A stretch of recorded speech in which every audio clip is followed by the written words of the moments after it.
I have been enjoying the hell out of reviewing PITT. Like I've been saying on a couple of my other recent videos here, I try to spread some of these out. Ideally, maybe do an issue once a month of a particular title. But I think it's only been about 2 weeks since I did 2 or 3 weeks since I did issue 6. But I'm having fun with it. Now, there's been some critique about it in the comments on some of my videos where it's kind of simplistic and it's just a big, just a way for Dale Keown to just show off his artistic skills. Yeah, you're right. 100%. That's exactly what it is. And that's fine. Is that any different than, a Danger Girl comic or a Battle Chasers comic? When you got a great artist on a title they want to do, on a character and a story that they really like, whether it's simplistic or not, it makes it fun and interesting and an exciting read. And everyone that I know was really super into it. I mean, you look back on it and kind of reflect on it, you can kind of go, there's not much there, 7 issues in. What has actually happened? Not a lot. I honestly, when the art's this good, I kind of don't care. I will say that the art, when Dale Keown is drawing PITT himself fighting monsters, it's flawless and perfect. But when he's drawn any of the other kind of secondary characters, it loses the interest a bit. So it loses some points in that regard. But last issue 6, PITT ended up in a fight with this big lizard monster. I think his name is Saurus. And there was a fight where PITT kind of lost. And, look at that. God is so good. But this monster punches PITT away, and then PITT basically crawls through the ground and vanishes. You're like, no one's ever manhandled PITT before. Is this other guy actually that good? And then there's the story point of this kid, Timmy, who's had some big significance to the story, and then he got kidnapped is what happened in this issue by these people on this spaceship. And then this other warrior babe who is in the story, she jumps onto the ship, grabs onto it, and gets taken away. Meanwhile, PITT is watching as that ship is flying away, so he goes running after that ship. Great shot of him screaming, the double lighting. He jumps, runs, tries to jump after, but can't quite make it. So he ends up talking with the other characters, and he ends up running into that same creature that punched him around before. And PITT knocks this guy's ass out in like 1 second, which you basically get the implication that PITT was just not fighting back. Yeah, he got punched, but he wasn't fighting back, and he just basically left the fight. But once they meet up again, PITT just knocks this character, Saurus, I think his name, just knocks his ass out instantly. So they all get together and they jump on this other ship here, and they're like, we're going to go chase after the ship that just got away with the kid and the girl that is part of our team. We're going to go chase them down. And then some evil scientist guy is doing evil scientist guy shit. So that's what happened in the previous issue. This is kind of a perfectly fine cover, issue 6, but issue 7, anytime you get Dale Keown just drawing a monstrous-looking PITT with those teeth and those claws, it works. I like the coloring on the logo. I'm here for it. I'm on board. I love it. So, pencils, ink, story, Dale Keown, Brian Houghton, story and script, colors, Steve Oliff. All good stuff. Kind of the best version. And it's always better when Dale Keown inks himself. There's been an issue or two where somebody else was inking him, and it's not quite the same. The Arctic. I don't know, whoever these guys are. I don't know if they're supposed to be like natives. Inuit, it's not nice to, I hear the term Eskimo is kind of offensive. I don't know. I kind of feel like Dale Keown's kind of half-assed this page. It's fine, but the level of detail and excitement that he can put into a page is not quite here. It tells the story. It's fine. There's a polar bear. They're hunting.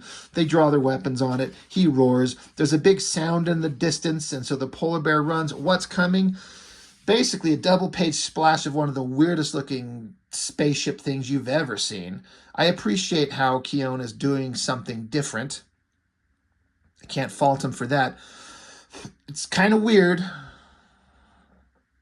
but it works. It's fine. The color palette, the choices of colors. I've never been to the Arctic. I don't know that it would have this drab, gross color in the background, but if it's bright day and it's not storming, it's usually like just blue skies and shit because there's not like crap in the air like you'd get in a city. So I don't know. I'm not a fan of it. It's fine. It's just kind of drab. Anyway, they land down, extend landing struts, and now got another double page spread. Here we go.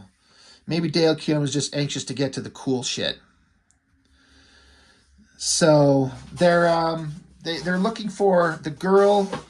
Raiki is her name, and then they're also looking for the kid. Yeah, great shot of PITT. And when you're in the Arctic or a snowy area, a lot of white snow, and there's not a lot of background, so you can kind of get through pages pretty quickly, and you can justify it by saying it's the setting. They're in the Arctic. There's just snow and sky. So, all right, that's fair. So anyway, they're all getting together. All right, let's start. We got to start looking for him. And this stupid Saras guy, he's still kind of, I think he's still kind of shaking from getting his ass handed to him by PITT.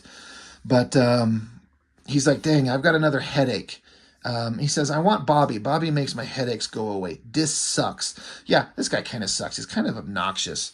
So they're, all right, let's begin. PITT, are you with us? And he says, I have come for the boy, not the woman. There is no need for a search. I sense that Timmy is in the fortress. And they're like, what fortress? So he points across the water, and there's this giant iceberg in the distance. I love this big, giant, muscular hand and the chains around his wrist. He's like, the fortress of ice.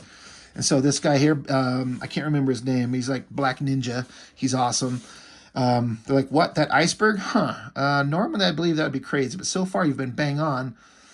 And so he says, this is Shiro. Have Seekcraft scrutinize that monolithic iceberg offshore. They say, the readings are off the scale. I'm like, bingo, she's in there all right. Everyone back on the ship. We will approach by air. Other guy's like, sounds good to me. Another great shot of PITT's face. He's like, no, wrong. I'll go alone. I'll reemerge at the top of the fortress with the boy and the old man and the woman. Watch for me. So yeah, the kid was taken in addition to his grandfather, and then the girl jumped on the ship and got taken there. So PITT's like, nah, I'll do it. I'll handle it. I'll come out the top. You just be ready. So Shiro, Black Ninja, he's like, did I miss something here? I thought we were working together on this. And PITT just hunkers down after standing here. He says, you thought wrong. Jumps. And then this is kind of an interesting, I don't want to say it's a waste of space on the panel page because it's visually impressive, but there's a massive amount of the page space dedicated to just showing PITT's hand and his nails extending into sharp claws. You don't really need to show it. You could show it in one panel. In fact, you don't need to show it at all. You could show him jump and have like a long shot of him leaping towards the ice fortress and then grabbing onto it. I kind of feel like this is a little bit of an indulgence.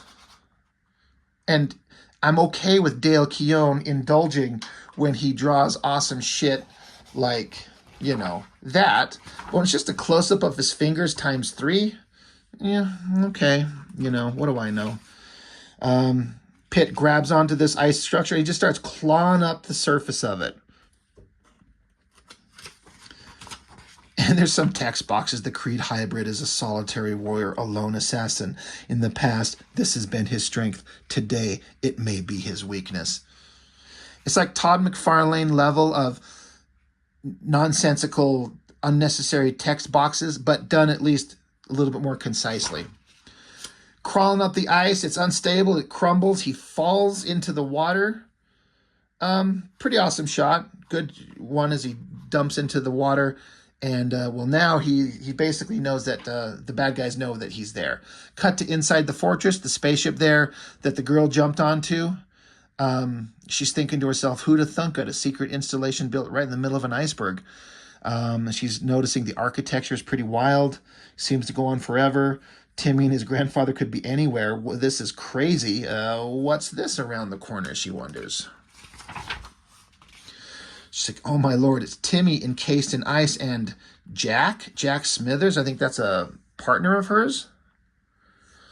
Some creepy eyes peeking up behind her that I almost kind of didn't catch on the first time. punches her in the back of the head. So like, she is still conscious. Well, then hit her again. Poof, smack her down. At the same time, PITT punches up through the floor of this installation. He's like, I've reached the interior of the fortress. This ice water is a shock to my system. I must resist. So PITT's basically admitting the cold is affecting him, and nothing has ever affected him. So that's kind of interesting.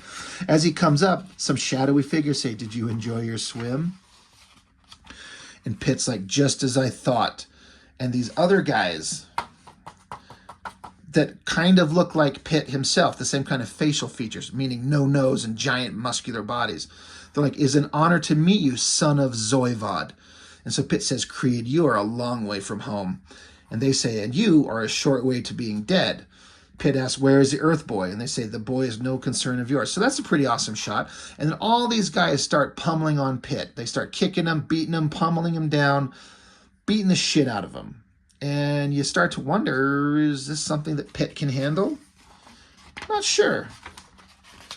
But then this is a PITT comic, and then his hands shoot out, grab the bad guys by the throat, kicks one of them away, slams two of them together in the head as he just flexes and bashes them together and just flailing them around, just carnage and destruction everywhere. He's screaming enough, but then a laser blast comes from behind him, hits him in the back. This guy says, I've always wondered how many disruptor blasts a Creed hybrid can survive. Now I shall find out. So they all get to their feet and all get their laser guns, and they all start blasting him from multiple angles. And that's a pretty good shot of him getting hit by lasers. Is this going to hurt him? Who knows? We haven't seen this yet. Yeah, there we go. Thank you, Dale Keown. Lord, thank you for giving us Dale Keown and PITT. What a great monstrous face. The double lighting, the highlights, the hair, the claws. Fuck yeah. It says, unbeknownst to most, and yet crystal clear to some, is the undisputable certainty that a Creed hybrid has the overpowering ability to lock on to any opponent's unnatural aggression and use it against said opponent during a physical conflict. So PITT can sense your aggression and lock onto it and channel it and make him angrier. It's like just saying the madder the Hulk gets, the stronger the Hulk gets. So I guess the angrier you get, the angrier and more violent PITT gets. So he jumps into them and just starts shredding them. There's blood and guts everywhere. Awesome. This is what Dale Keown was waiting to get to. He's like, I just want to do double page spreads of this monstrous motherfucker ripping people apart. And then there he is standing with those bloody, gross bodies and goo hanging from his claws. He's like, now, where is Timmy? Pretty awesome. Pretty great stuff. So then we cut to the grandfather saying to PITT, he's off, I guess he's just right there nearby. He's saying, I don't think you'll be getting answers from them creatures now, lads. You're supposed to ask questions before you kill them. Didn't they teach you that in monster school or wherever did you come from? PITT's like, are you injured? He's like, I'm fine. So PITT rips the door off. So anyway, they're like, all right, you freed me. Where is Timmy in one of these cells? We got to find the kid. And so they got to go find Timmy. They got to go find the little kid. He's important for everything. So we got to go find him. Meanwhile, high above in orbit, there's like an asteroid and some alien bug ship hanging onto it. Urgent message, sir, from our base. A small squadron of our foot soldiers has been discovered mutilated. And so there's some creature in a throne chair, kind of generic looking side view. And he says, my brother works fast. Prepare my ship. I have a family matter to attend to. So here's this bald looking, kind of faceless, shapeless nothing with just eyes and a great pointy mouth and a lot of like veiny strands in his body. I can't remember much about this character. I'll have to see it in the next issue because there's the main villain who was in the first couple issues and his name was Zoivod, and I guess he is the father of PITT, and this guy is saying that PITT is his brother, so I guess he's the son of the main villain, so he's super strong, super powerful, a major threat for PITT to have to rip apart. That's fine. That'll work. So all in all, I have to say, as compared to all the other issues, There's great pieces of artwork where Dale Keown's doing everything awesome that he loves to do, and one or two fantastic ones. But then there's a couple of pages of stuff where I feel like he was it's not quite there. His heart and soul's not quite in it, but it's just a little bit. It's still fine. Kind of a simple story. There's not much to it, but it's a fun read with a great character and great artwork. Always love the letters pages with the fan arts thrown up in the back of there. I still want to know if anyone ever bought a PITT watch. Has anybody got one of those? I really doubt anybody does. And, well, that's it. A bunch of regular ads for all the stuff coming up. PITT number 7. Not much to it. And again, these PITT comics, I say there's not much to the story. And as evidenced by the fact it doesn't take me long to get through a review of them, 15 minutes. I've done a single book and taken an hour before. 30 minutes usually minimum sometimes. 15, 16 minutes to get through an issue of PITT as far as just talking about it. But that's okay. It's fun. It's enjoyable. I like it. And we're going to keep going. I've got all of them, so we're going to go through them eventually. So PITT number 7. Thanks for joining me. I appreciate it. See you next time.